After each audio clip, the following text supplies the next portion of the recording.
तो दोस्तों Bajaj housing finance ने अपने क्वार्टर फोर के रिजल्ट को डिस्क्लोज कर दिया है।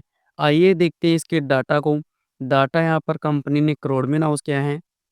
अगर बात करें कंपनी के रेवेन्यू के बारे में, तो कंपनी ने पिछले क्वार्टर में 2448 करोड़ का रेवेन्यू रिप्रेजेंट किया था ऑपरेशन के थ्रू। और अगर हम पिछले क्वार्टर फोर की बात करते हैं, तो उसमें कंपनी ने 1996 करोड़ का। और अगर अभी की बात करते हैं, तो कंपनी का रेवेन्यू बढ़कर 2507 करोड़ का में देखने को मिला है। अगर हम इसे साल दर साल के तौर पर देखें, तो इसमें अच्छी खासी तेजी देखने को मिली है। और अगर वहीं क्वार्टर क्वार्टर के बेस पर देखें, तो भी इसमें तेजी देखने को मिली है। यह कह सकते हैं कि इस बार कंपनी का रेवेन्यू साल दर साल और क्वार्टर क्वार्टर दोनों ही बेसिस पर अच्छा खासा बढ़ता हुआ नजर आया है। अब देख लेते हैं पहले कंपनी के एनआईआई को, यानी नेट इंटरेस्ट इनकम को। तो कंपनी का पिछले साल एनआईआई था 628 करोड़ का। और अगर हम पिछले क्वार्टर की बात करते हैं, तो उसमें कंपनी का एनआईआई 806 करोड़ का में देखने को मिला था। और जब अब की बात करते हैं, तो कंपनी का एनआईआई भी बढ़कर 823 करोड़ का में देखने को मिला है। अगर हम इसे भी साल दर साल और क्वार्टर क्वार्टर बेसिस पर देखें, तो यह भी अच्छा खासा बढ़ता हुआ नजर आया है। अब देख लेते हैं कंपनी के खर्चे को। तो कंपनी ने पिछले क्वार्टर में 1735 करोड़ के खर्चे किए थे।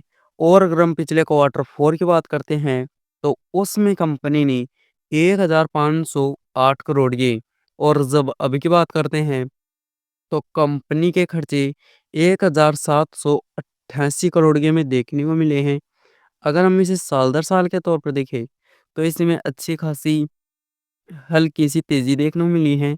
और अगर क्वार्टर क्वार्टर बेस पर देखें, तो ये ऑलमोस्ट फ्लैट ही नज़र आ रहे हैं। ये कंपनी के कंट्रोल में भी नज़र आ रहे हैं। अब देख लेते हैं कंपनी के खर्चे को। तो कंपनी ने पिछले क्वार्टर में 548 करोड़ के सॉरी प्रॉफिट को, तो कंपनी पिछले क्वार्टर में 548 करोड़ का प्रॉफिट किया था। और अगर हम पिछले क्वार्टर फोर की बात करते हैं, तो उसमें कंपनी ने 381 करोड़ का। और जब अब की बात करते हैं, तो कंपनी का प्रॉफिट 586 करोड़ का में देखने को मिला है। अगर हम इसे साल दर साल के तौर पर देखें, तो इसमें अच्छी खासी तेजी देखने को मिली है। और अगर क्वार्टर क्वार्टर के बेस पर देखें, तो भी इसमें तेजी देखने को मिली है।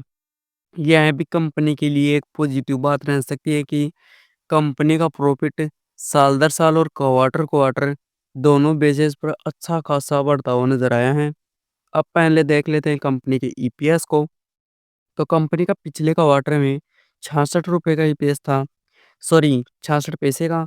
और अगर हम पिछले क्वार्टर फोर की बात करते हैं, तो उसमें कंपनी का ईपीएस 57 पैसे। और जब अब की बात करते हैं, तो कंपनी का ईपीएस 70 पैसे के हम आसपास हमें देखने को मिला है। वैसे कंपनी के नंबर की बात करें, तो यहाँ पर शानदार आते हुए नजर आए हैं।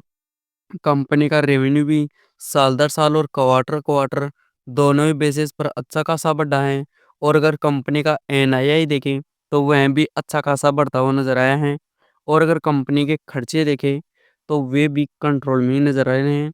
और अगर कंपनी का प्रॉफिट देखें, तो वह भी अच्छा खासा बढ़ता हुआ नजर आया है।